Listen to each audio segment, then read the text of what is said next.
Recipe chips കൊണ്ടുള്ള ഷെയ്ക്കാണ്. അതിന് ഞാനിവിടെ സ്വന്തമായി വെളിച്ചെണ്ണയിൽ വറുത്ത ചിപ്സാണ്. അതുകൊണ്ടാണ് ഞാനിന്ന് ഉണ്ടാക്കാൻ പോകുന്നത്. അതിന് ഞാൻ 100 ഗ്രാം ചിപ്സ് ഞാൻ ഇതിലേക്ക് ബൗളിലേക്ക് ഇടുന്നു. അതിൻ്റെ കൂടെ ഇടാൻ വേണ്ടി ഞാൻ നേന്ത്രപ്പഴമാണ് എടുക്കുന്നത്. അതിന് ആവശ്യമായിട്ട് ഒരു നേന്ത്രപ്പഴം ഞാൻ ഇവിടെ ബൗളിലേക്ക് കട്ട് ചെയ്തിടുന്നത്.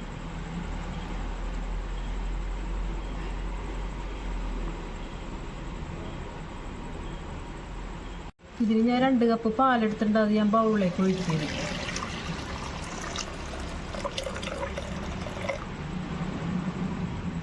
തിളപ്പിച്ച പാലാണ്. ബനാന ചിപ്സ് മിക്സിയുടെ ജാറിലേക്ക് പൊടിക്കാൻ വേണ്ടി ഇടുന്നത്.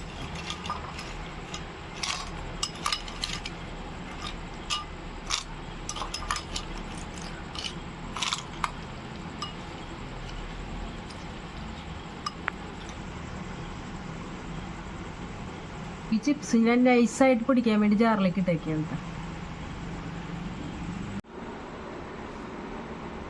ഇത് നല്ലോണം പൊടിക്കണേ കേട്ടോ.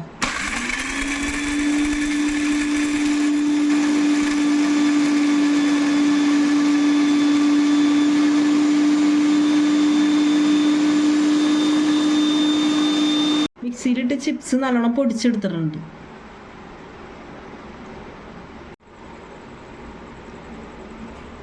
അരിഞ്ഞു വെച്ചിരിക്കുന്ന നേന്ത്രപ്പഴം ഞാൻ ആ മിക്സിയുടെ ജാറിലിടേണ്ട. നന്നായിട്ട് നല്ല നൈസായിട്ട് അരച്ചെടുക്കണം.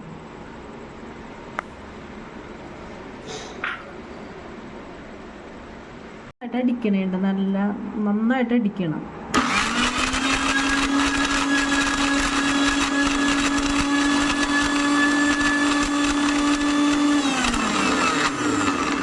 ഞാനിതിൽ നല്ല കുറുക്ക് പരുവത്തിന് ഞാൻ ഈ പഴം അടിച്ചെടുത്തിട്ടുണ്ട് കേട്ടോ. ഇതിലേക്ക് ഞാൻ ഒരു 1.5 ഗ്ലാസ് പാലും കൂടെ ചേർത്ത് അടിക്കാൻ വേണ്ട ഈ നേന്ത്രപ്പഴത്തിൻ്റെ കൂടെ.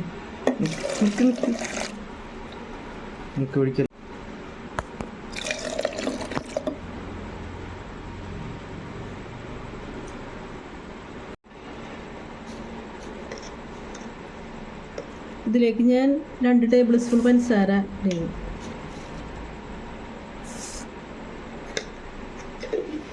വെച്ച് നന്നായിട്ട് അടിക്കാൻ വേണ്ട. ഈ പഞ്ചസാരയും പാലും ആ പഴവും നേന്ത്രപ്പഴവും കൂടെ കൂട്ടിയുള്ള ഇത് നന്നായിട്ട് അടിക്കാൻ പോവുകയാണ്. ചിപ്സ് ഈ ഗ്ലാസ്സിലേക്ക് സെർവ് ചെയ്യണേണ്. അടിച്ചു വെച്ചിരിക്കുന്ന ഷേക്ക് ഗ്ലാസ്സിലേക്ക് സെർവ് ചെയ്യണേണ്.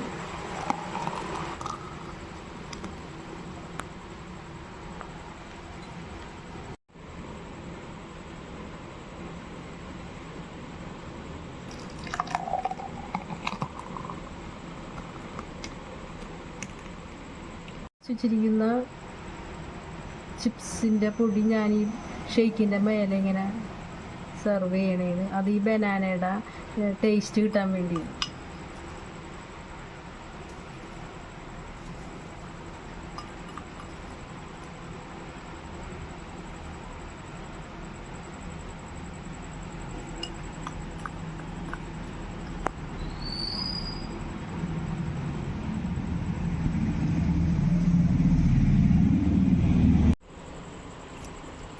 എൻ്റെ ഈ വീഡിയോ നിങ്ങൾക്ക് ഇഷ്ടമായി കഴിഞ്ഞാൽ ലൈക്ക് ചെയ്യുക, കമൻറ്റ് ചെയ്യുക, ഷെയർ ചെയ്യുക, സബ്സ്ക്രൈബ് ചെയ്യുക.